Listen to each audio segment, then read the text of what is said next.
In 1966, NASCAR tech inspectors crowded around a black and gold Pontiac, measuring every component with precision tools. Bore diameter read exactly 4.094 inches. Stroke measured precisely 4 inches. The carburetor passed inspection. Cylinder heads looked regulation.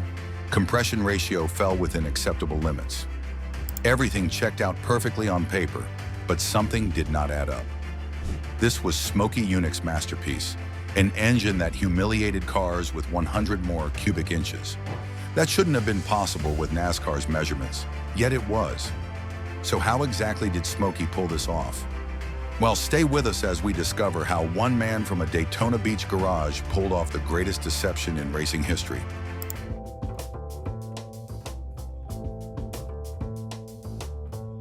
Henry Smokey Yunick wasn't your typical grease monkey turning wrenches in a back alley garage. He served as a B-17 flight engineer during World War II, where precision meant the difference between completing a bombing run and plummeting from 25,000 feet. That military background gave him something most stock car mechanics lacked in the 1960s: an understanding of tolerances, measurements, and how components behave under extreme stress. When he returned from the war and opened his shop in Daytona Beach, he hung a sign that read, "Best damn garage in town." Nobody argued with him. Smokey became instantly recognizable at racetracks across America, wearing spotless white coveralls and a battered cowboy hat, always with a cigar clenched between his teeth. By the mid-1960s, Smokey had already earned a reputation as NASCAR's most creative rule interpreter. He'd built oversized fuel tanks that technically weren't oversized by rulebook definitions. He designed aerodynamic modifications that exploited vague wording about body panels. His suspension geometry bent rules without technically breaking them. Smokey operated on a simple philosophy that drove NASCAR officials absolutely crazy. It's legal until they specifically say it isn't. Once they said it wasn't legal, he'd already won the races. His approach to racing combined an engineer's precision with a con man's audacity, and that combination made him dangerous. The 1960s NASCAR scene was intensely competitive and heavily political. Major manufacturers poured millions into racing programs, viewing Sunday victories as Monday showroom sales. Chrysler dominated with their 426 Hemi, an engine so powerful that NASCAR temporarily banned it before allowing it back with restrictions. Ford campaigned the 427 single overhead cam, a technological marvel that Chrysler protested until NASCAR banned it entirely. Chevrolet brought their 427 mystery motor, developed in secret and unleashed with devastating effect. Every manufacturer pushed maximum displacement limits, seeking every possible advantage. Then there was Pontiac, sitting on the sidelines with a problem. Their largest production engine measured just 421 cubic inches, 6 cubes shy of the 427-inch limit NASCAR allowed. Even worse, General Motors had implemented a corporate racing ban in 1963 after the Automobile Manufacturers Association agreement discouraged factory racing involvement. Officially, Pontiac wasn't even competing. Unofficially, Pontiac engineers, who happened to know Smokey personally, kept sending him parts and technical support through back channels. They needed someone who could make a smaller, unsupported engine competitive against fully backed factory programs running maximum displacement. They needed someone who didn't play by conventional rules. Smokey saw opportunity where others saw insurmountable disadvantages. The displacement gap wasn't just a handicap, it was cover. NASCAR inspectors would measure his 421 and confirm it was legal, never suspecting that an underdog engine could be the biggest cheat on the track. They'd focus their attention on the big displacement monsters from Ford and Chrysler, assuming those factory-backed teams were pushing boundaries. Meanwhile, Smokey would be running an engine that only looked like a 421 Pontiac. But Smokey faced a challenge that would have stopped most builders cold. Making a 421 competitive against engines with 6 more cubic inches and full factory support required more than conventional thinking.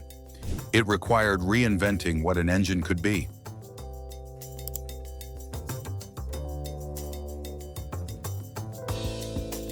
The battlefield Smokey entered in 1966 was brutal and unforgiving.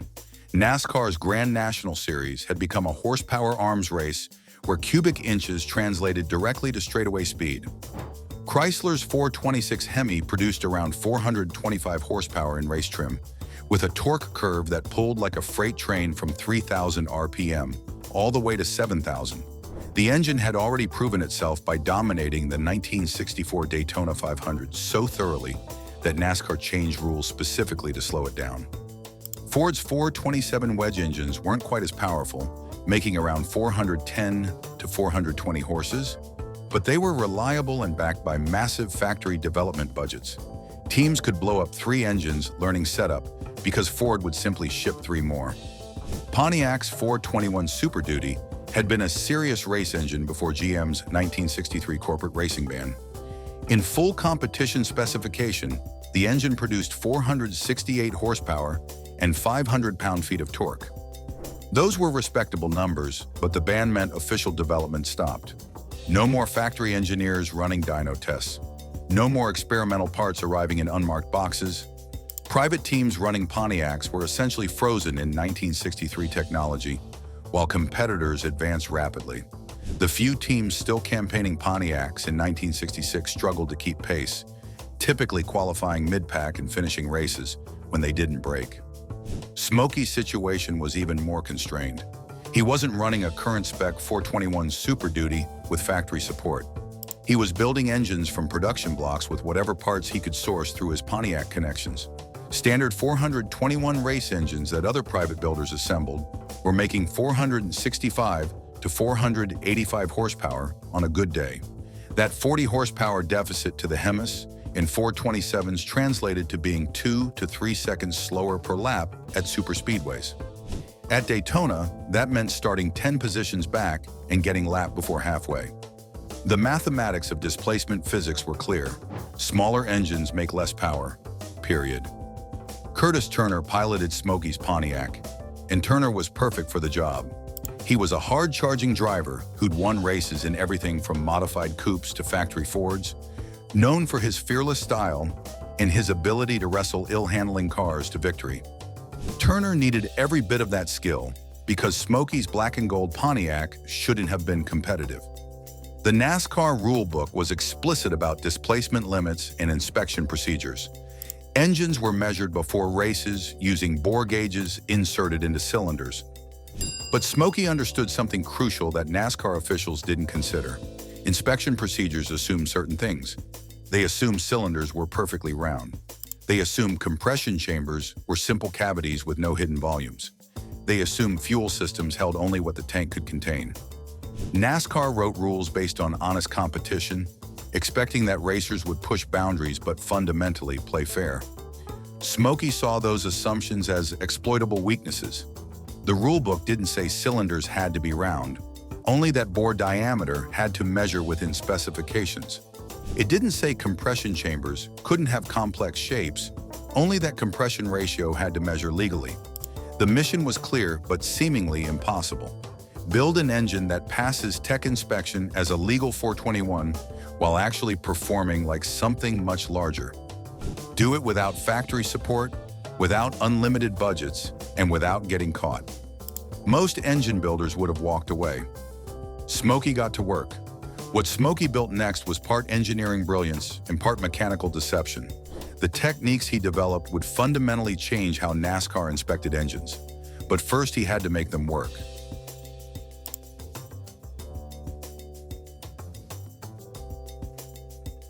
Smokey's displacement trick was elegant in its simplicity and execution. NASCAR officials measured bore diameter by inserting precision gauges into cylinders at the top of the bore. These gauges measured one diameter, confirming that specification limits weren't exceeded. The measurements were accurate and the math checked out. But cylinders don't have to be perfectly round. Smokey machined his cylinders slightly oval, maintaining circular dimensions at the top where inspectors measured, but progressively widening as the bore descended toward the crankshaft. The oval shape added displacement without triggering inspection protocols designed only to measure one diameter. The actual displacement of Smokey's 421 was estimated between 438 and 445 cubic inches, hiding somewhere between 17 and 24 extra cubes in geometry that standard inspection procedures never considered. Those extra cubic inches translated directly to power. Each additional cube contributed roughly 2 to 3 horsepower, meaning Smokey's oval cylinders added 40 to 60 horsepower before any other modifications. The technique required machine shop precision that most 1960s race shops couldn't achieve. Cylinders had to be oval enough to matter, but subtle enough that visual inspection wouldn't notice. Smokey's aviation background gave him access to precision measuring equipment and machining techniques that stock car racing hadn't seen before. The combustion chamber deception was even more sophisticated. NASCAR verified compression ratios by filling combustion chambers with water from graduated barrettes, measuring the volume, then calculating compression based on cylinder volume versus chamber volume. Smokey machined his chambers with hidden pockets and small recesses, then filled them with clay during inspection. The clay was temperature sensitive, dissolving and washing away after the first heat cycle. Without the clay, true chamber volume dropped to perhaps 3.7 cubic centimeters, creating compression ratios around 14 to 1. Higher compression ratio means more power from the same displacement. The difference between 12 to 1 and 14 to 1 compression can add 20 to 30 horsepower, especially in the mid-range torque that matters for corner exit acceleration. Smokey's combustion chambers were invisible to standard inspection unless you knew exactly where to look. Inspectors saw chambers that measured legal. The engine operated with chambers that were anything but legal. The fuel system became legendary, though separating fact from folklore is difficult decades later. The most famous story involves an 11-foot fuel line with 2-inch diameter running through the frame rails. At that size, the line held approximately 5 additional gallons of fuel, effectively increasing tank capacity without technically having a larger tank. Another trick supposedly involved placing a basketball in the fuel cell during inspection, then removing it before the race. Some accounts describe frozen fuel that contracted when loaded cold, then expanded as it warmed, giving extra capacity. Whether all these tricks were real or mythological, the principle was sound. NASCAR measured fuel capacity with the car stationary and cold, never considering that fluid dynamics and temperature could alter actual capacity during racing conditions. The performance numbers Smokey's engine produced were undeniable. Claimed output hovered around 550 horsepower, which Smokey mentioned when pressed but never confirmed on record. Witnesses who saw the engine on dynamometers reported numbers closer to 600 to 650 horses, power levels that normal 421 race engines couldn't approach. The torque curve was suspiciously flat, maintaining strong power from 4,000 RPM all the way to 7,000 RPM. That curve didn't match Pontiac's engine architecture or camshaft profiles. Fuel consumption ran higher than expected for claimed power output, suggesting the engine was actually much larger than stated. Every technical indicator pointed to something fundamentally different happening inside that motor. Smokey's engine was passing inspection and winning races, but competitors weren't blind. The impossible performance was attracting attention, and NASCAR was about to fight back.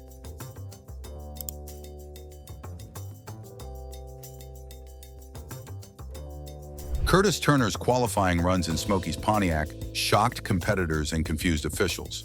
At superspeedways, the black and gold car posted speeds that matched or exceeded Hemis and 427s. At short tracks, it accelerated out of corners like it had a displacement advantage. The performance was consistent everywhere: drafting straights, tight corners, high-speed sweepers. A 421 giving away cubic inches to Hemis shouldn't have been competitive at all. Instead, it won races and ran up front regularly. The math didn't work unless something was very wrong. Richard Petty's team filed formal protests. "That's not a 421, they told NASCAR officials. Ford engineers ran calculations based on observed speeds and acceleration rates, then declared Smokey's claimed power numbers physically impossible for that displacement. The complaints reached critical mass by 1967. NASCAR responded by assigning dedicated inspectors to follow Smokey's operation, conducting complete teardown inspections after races. Every time the engine passed, bore diameter measured exactly 4.094 inches. Stroke was precisely 4 inches. Compression ratio checked within limits. Everything appeared legal. The inspections became more thorough as NASCAR's frustration grew. They measured valve sizes, carburetor specifications, exhaust system dimensions, camshaft lift, intake manifold volumes. Smokey passed every inspection, but he was getting tired of the scrutiny. What started as an entertaining game of cat and mouse evolved into open hostility between a genius mechanic and sanctioning body officials who felt disrespected. Inspectors knew something was wrong, but couldn't prove it with their available tools. Smokey knew they knew, and he wasn't subtle about enjoying their frustration. The famous impound incident became racing legend, though details vary depending on who tells the story. NASCAR impounded Smokey's car after a race for detailed inspection at their facility, determined to find what they were certain existed. According to the most popular version, officials told Smokey to make the car legal. His response was to start the engine, disconnect the fuel tank completely, and drive away from the impound area. He supposedly told officials they could keep the tank since it was legal, then drove several miles on fuel stored in his massive fuel line before stopping. Whether that exact sequence happened is debatable, but it captures Smokey's defiant attitude perfectly. By late 1967, the relationship had deteriorated beyond repair. Every race became a battle. NASCAR inspectors treated Smokey's team as presumed cheaters, even when they couldn't prove violations. Smokey treated NASCAR officials with barely concealed contempt, viewing them as incompetent bureaucrats trying to restrain innovation.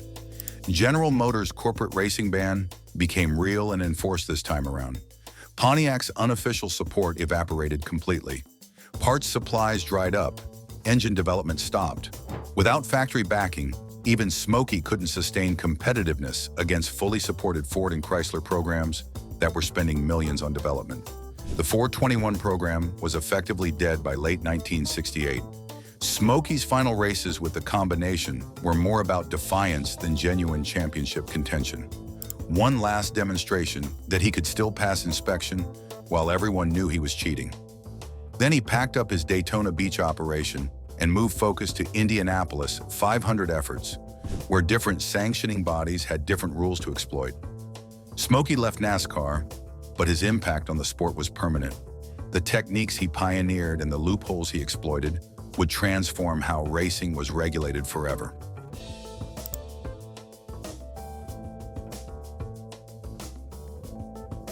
NASCAR's response to Smokey's exploits was comprehensive and permanent. The sanctioning body completely rewrote technical inspection procedures, adding protocols specifically designed to catch the tricks Smokey had used. Bore gauges now measured cylinders at multiple depths, not just the top. Compression ratio verification involved multiple measurements and cross-checks. Fuel system capacity was tested with the car at operating temperature.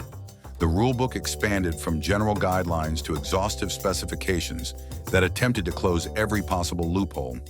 Templates were developed to ensure body panels matched specifications exactly. Sealed engines became mandatory for certain series, preventing post-inspection modifications. Modern NASCAR technical inspection traces its lineage directly to Smokey's era. Current procedures use digital measurement tools, computed tomography scanning, and specified components that leave no room for creative interpretation. Teams run sealed engines with spec parts and standardized fuel systems. The regulations are written with excruciating detail because Smokey proved that any ambiguity will be exploited. Every restrictive rule exists because someone found a way to circumvent the previous rule's intent while technically complying with its wording. The term Smokey legal still circulates in racing paddocks today, referring to something that technically complies with rules while everyone knows it violates their spirit. It's used as both compliment and accusation, acknowledging clever thinking while questioning ethics. Smokey's influence on engine building extends well beyond NASCAR. He pioneered techniques that became standard practice: precision port matching, combustion chamber optimization, intake manifold flow dynamics, and understanding that small measurement differences create large performance advantages. Modern engine builders study his approaches, finding that methods dismissed as cheating in the 1960s were actually advanced engineering that inspection capabilities hadn't caught up to yet. Smokey's later career focused on legitimate innovation. He developed a hot vapor engine that achieved remarkable fuel efficiency by vaporizing fuel before combustion. His work with the Pontiac Fiero produced an engine making 250 horsepower while achieving 51 miles per gallon, demonstrating that his engineering brilliance wasn't limited to exploiting loopholes. He wrote books that revealed some secrets while keeping others, knowing that mystery enhanced his legend. His Daytona Beach shop became a pilgrimage site for younger mechanics seeking wisdom from the master. NASCAR eventually softened towards Smokey, recognizing that his genius had forced them to become more professional and thorough. He was inducted into the International Motorsports Hall of Fame in 1990, validation that history views rule breakers more kindly than contemporary officials did. When he died in May 2001, he refused extensive medical treatment, choosing instead to enjoy his remaining time on his own terms. That final act of defiance was pure Smokey. The mythology surrounding the 421 Pontiac has achieved legendary status. Stories grow with each retelling, some based in fact, others racing folklore that sounds too good to verify. What remains undeniable? The engine was extraordinary and illegal by any reasonable interpretation, yet it passed inspection repeatedly through Smokey's understanding of measurement limitations and rule ambiguities. He proved that parity and fairness in racing depend not just on rules but on the ability to enforce them. Was Smokey Yunick a cheater or a genius? He was both, and racing needed both aspects of his character. His cheating forced NASCAR to develop better inspection procedures that improved safety and competitive fairness. His genius demonstrated that innovation often requires questioning established boundaries. The 421 Pontiac that shocked NASCAR wasn't just an illegal engine. It was a challenge to everyone involved in racing to think harder, measure better, and never assume anything. So what's your take on Smokey's legendary 421? Was he a brilliant innovator or just a rule breaker who went too far? Drop your thoughts in the comments below, and if you enjoyed this deep dive into racing history, smash that like button and subscribe for more stories about the legends who changed motorsports forever. Thanks for watching.